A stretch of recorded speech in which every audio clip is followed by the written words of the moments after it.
My friends, I cannot well express how glad I am to see you both unharmed. They say that Omega's clash with the Primal shook the very firmament. You need not have worried. The battle took place far above the ground. We were able to observe in relative safety, though I'm given to understand that there were casualties on the far side of the wall. It was like watching a nightmare unfold before our very eyes. Ilberd's Primal manifested in the form of a colossal dragon, a being of pure violence. It burst forth from the cocoon with such terrible force. That such a horror should spring from the eyes of Nidhogg comes as no surprise. Nor do I wonder at its form. Ilberd all but announced it in the moments prior to his death. Plainly, it was his dying wish to visit a second calamity upon the Empire. And I am quite certain the abomination would have obliged had it not found itself outmatched by Omega. Gods! I am no stranger to the works of Allag, but even I was unprepared for the machine's furiosity. It beggared belief.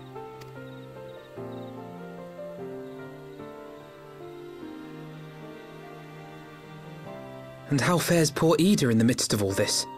Have you spoken with her? She is up on the platform, lost in thought. We deemed it best not to disturb her, but mayhaps she would welcome some company after all. Shall we?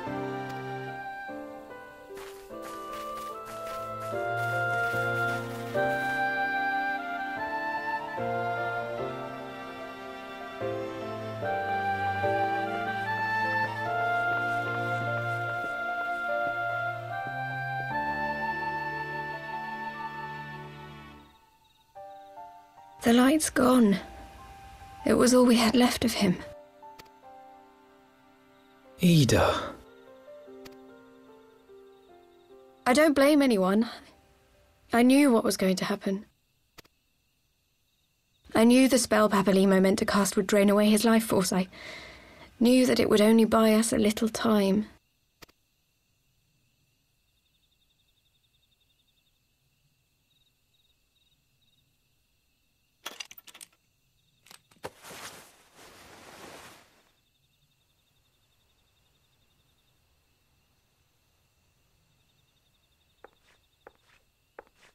Ida, there is no need to explain.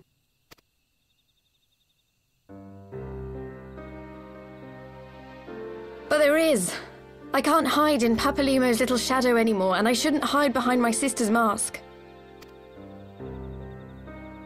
20 years ago, on the day the Empire marched into Alamigo, I was still just a child, not even 5 summers old.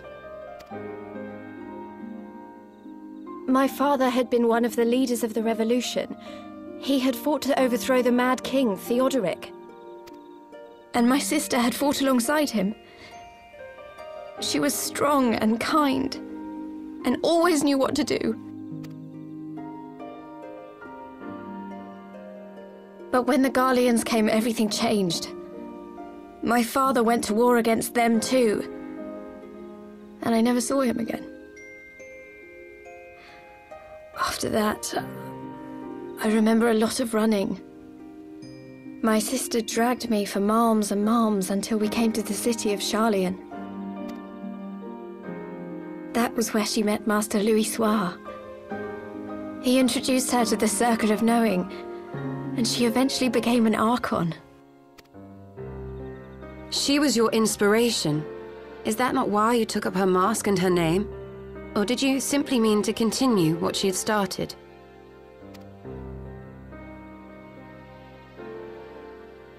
You've known all along, haven't you? That I wasn't Ida. Of course. We all recognized you at once. 'Twas Papalymo who persuaded us to maintain the charade. It was silly to think I could fool you. I knew that even then, but I sort of decided not to know.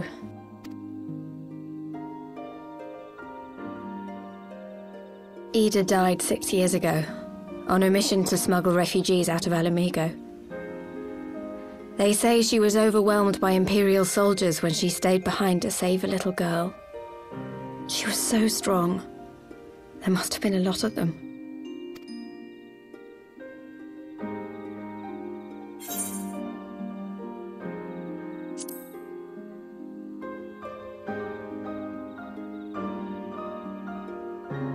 I'm sorry for lying to you.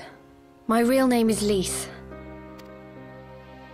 When Papalimo brought me Ida's mask, it was meant as a keepsake, but I decided I wanted to be his new partner, to keep alive all the good that she had done.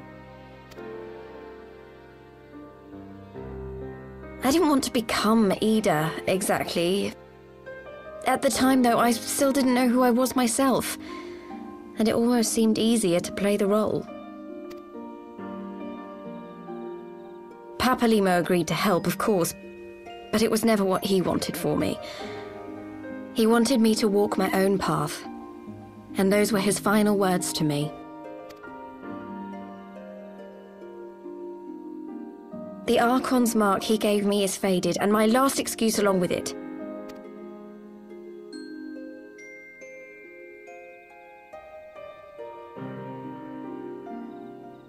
So this is it. Whatever I choose to do from now on, I do as Lise. And I choose to continue my family's fight. I want Alamigo to be the country that Ida and my father always wanted it to be.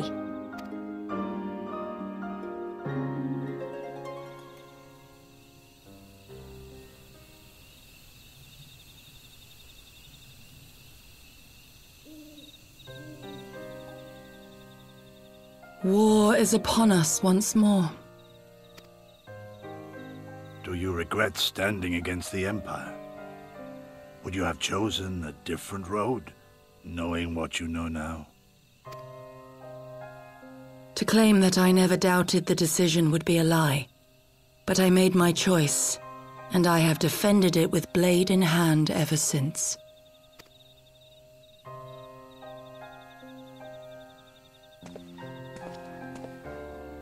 The battle continues, and our steel is needed.